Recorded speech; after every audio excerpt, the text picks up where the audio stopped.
Guys, કેમ છો બધા? આશા છે મજા જ હશે. તો આજે હું બનાવી રહી છું સ્ટીમ ઢોકળા. હા, આપણા ગુજરાતીમાં ખાટિયા ઢોકળા, સ્ટીમ ઢોકળા જે મેરેજમાં બને ને એ વાળા બનાવી રહી છું. અને આઈ લવ ધીસ, રાઈટ. મને હદ એટલે હદ મારી ફેવરેટ ડિશમાંની એક હોય ને તો એ સ્ટીમ ઢોકળા છે. તમને બધાને નહીં ખબર હોય પણ મને ખબર છે, રાઈટ. અને જે મારી સ્ટાઇલથી હું બનાવું છું ને એ રીતે એટલા સરસ અને યમ્મી બને છે ને, બહુ મસ્ત બને, રાઈટ. અને મને મારા હાથના વધારે ભાવે. તો આજે હું એ શરૂઆત કરું છું. આજે છે સોમવાર, મારો ફાસ્ટિંગ છે. તો આપણે આમે મારા ઢોકળા ઇન્સ્ટન્ટ બનતા નથી, રાઈટ. એ આવતીકાલે જ બનશે, રાઈટ. તો અત્યારે મારે માત્ર ને માત્ર પલાળવાનું છે, બરાબર. આજે અત્યારે કેટલા આઈ થિંક 11:30 આસપાસ થયા છે. તો અત્યારે હું એ ચણાની દાળ અને ચોખા એ પલાળી દઉં હવે. અને પછી એને સાંજે ક્રશ કરી નાખીશ અને પછી સાંજે આથો લેવા મૂકી દઈશ. એટલે એ સવાર થશે ને તો મસ્ત આથો આવી જશે અને કાલે બપોરે જમવામાં આપણે જમી શકીએ, રાઈટ. હવે મનીષ છે ને, મનીષ નથી, કારણ કે એને હે ને ઢોકળા ઓછા ભાવે. એટલે મનીષ માટે મારે શું કહેવાય, રેગ્યુલર સબ્જી રોટી જ બનાવવાની રહે, કારણ કે એને સ્ટીમ ઢોકળા ઓછા ભાવે. કારણ કે જેટલું મને ભાવે એટલું ન ભાવે, બધાની ચોઈસ સેમ ના હોય, રાઈટ. સો ચલો આપણે બનાવવાનું ચાલુ કરીએ. ઓકે, પાસે ચોખા છે. મેં આ એક વાટકી લીધી છે, કોઈ પણ રેન્ડમ વાટકી લઈ લ્યો તો પણ હાલે માપ માટે. તો આ મારે 2 વાટકી ભરીને ચોખા નાખવાના છે. આ 1 વાટકી અને આ બીજી વાટકી, બસ એટલા. અત્યારે મારા એક પૂરતું જ છે, તો આઈ થિંક આ પણ વધી જ જશે, રાઈટ. હવે મારે 2 વાટકી મેં ચોખા નાખ્યા અને આનું માપ બહુ સિમ્પલ છે. 2 વાટકી ચોખા નાખ્યા તો 1 વાટકી ચણાની દાળ નાખવાની છે. તો હવે આ 1 વાટકી ચણાની દાળ છે એ પાણી યારે મિક્સ કરી દઉં. ચલો, તો આ ચણાની દાળ, આમાં પણ કોકોલું છે, ચણા રહી ગયા છે, બરાબર છે, પણ એ સાફ કરવાનો આઈ થિંક નહીં, મારી પાસે ટાઈમ જ નથી, સાચું કહી દઉં તો, રાઈટ. સો આ ક્યાંક કોક હોય એ વીણી લેવાના હોય, બહુ કંઈ ખાસ હોય નહીં. ઓકે, હવે આમાં ત્રીજી એક વસ્તુ નાખવાની જે છે મગની દાળ. નાખી દો આખી. હા, તો એટલી એવી મગની દાળ ઓપ્શનલ છે, પણ જો નાખીએ ને તો બહુ મસ્ત ફરસા બને. હવે આને મારે બીજું કશું નથી કરવાનું. આને મસ્ત મિક્સ હાથથી જ મિક્સ કરું છું અને આને મસ્ત ધોઈ અને પલાળી દઉં છું. આને મસ્ત એવું ધોઈ નાખ્યું છે. હવે આપણે પલાળવાનું છે. તો પલાળવાનું, યસ, પાણીથી પલાળવાનું નથી. એમાં નાખવાની છે ખાટી છાશ. મારી પાસે બહુ ખાટી છાશ પડી છે, તો એ ખાટી છાશ નાખી છે. ખાટી છાશ પ્લસ મારી પાસે હમણાં જ બનાવેલું ખાટું દહીં પણ છે, તો મેં ખાટું દહીં પણ હું નાખું છું. બંને બરાબર, બંને થોડું. અને મને ખાટું દહીં બહુ ભાવે, સો મારા ઘરે હોય જ ખાટું દહીં. હવે આમાં હું થોડુંક પાણી પણ નાખી દઉં, અહીંયાથી જ લઉં છું, કારણ કે આ તો હમણાં ફૂલી જશે, રાઈટ. હવે આને મસ્ત હલાવી લઉં. તો આ જો આખું મિશ્રણ, બરાબર. આને આ ટાઈમે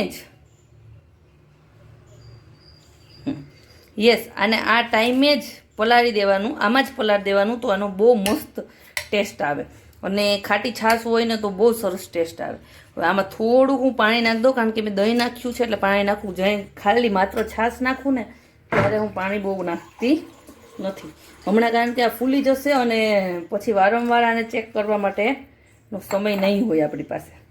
સો થઈ ગયું છે, જો સરસ. હવે આને બંધ કરી દઈએ.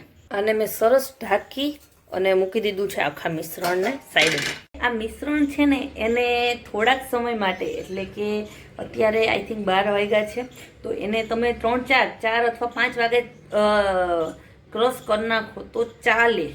પણ એકચ્યુઅલી મારે ટ્યુશન હોય છે, તમને બહુ સારી રીતે ખબર છે, તો મારી પાસે ટાઈમ નથી એના માટે. તો હું એક કામ કરીશ, હું સાંજે 7:30-8 વાગે